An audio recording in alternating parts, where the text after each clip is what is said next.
Reading from the Acts of the Apostles, chapter 25, Paul before Festus. Festus then, having arrived in the province, 3 days later went up to Jerusalem from Caesarea.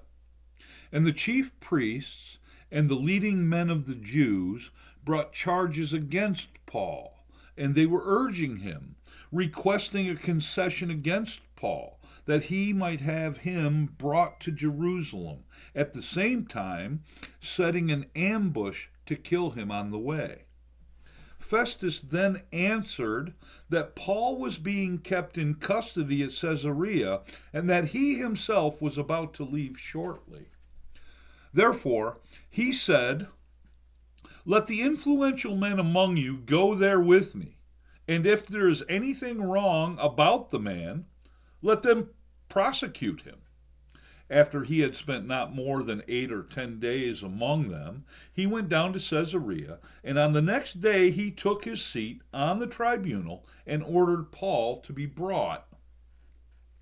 After Paul arrived, the Jews who had come down from Jerusalem stood around him, bringing many and serious charges against him, which they could not prove, while Paul said in his own defense, "I have committed no offense, either against the law of the Jews or against the temple or against Caesar."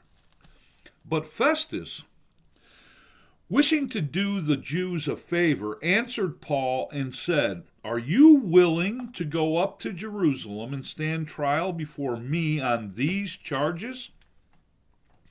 But Paul said, "I am standing before Caesar's tribunal, where I ought to be tried.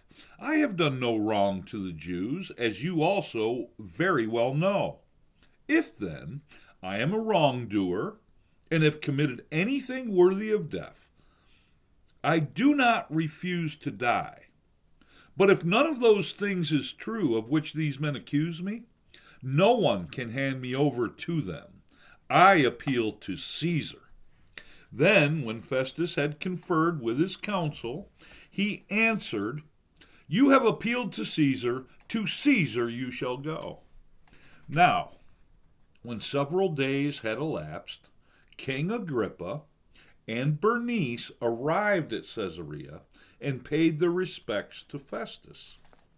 While they were spending many days there, Festus laid Paul's case before the king, saying, "There is a man who was left as a prisoner by Felix.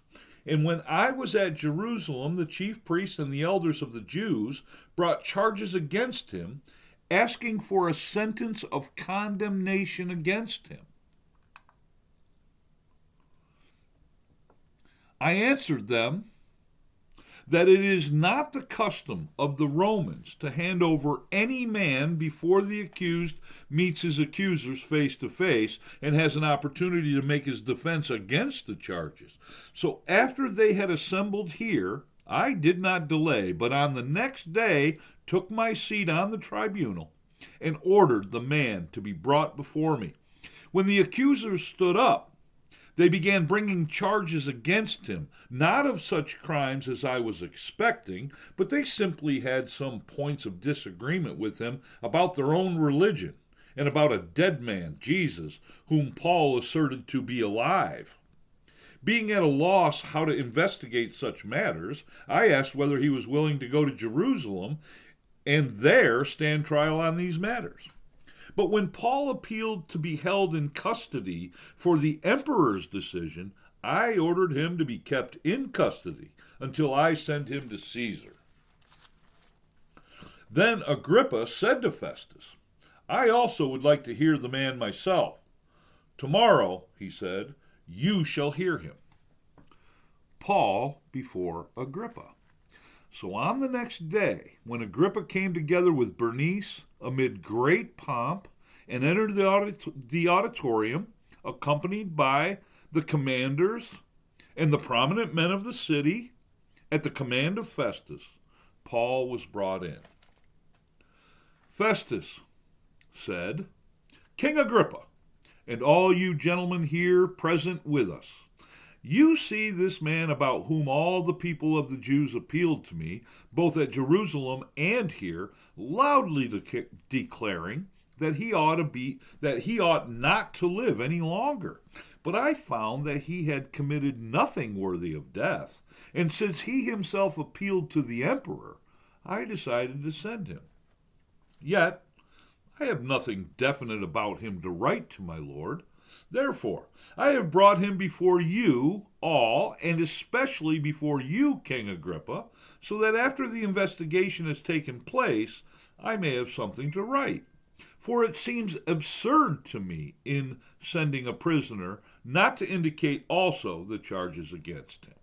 And this is the word of the Lord for the people of the Lord. Amen.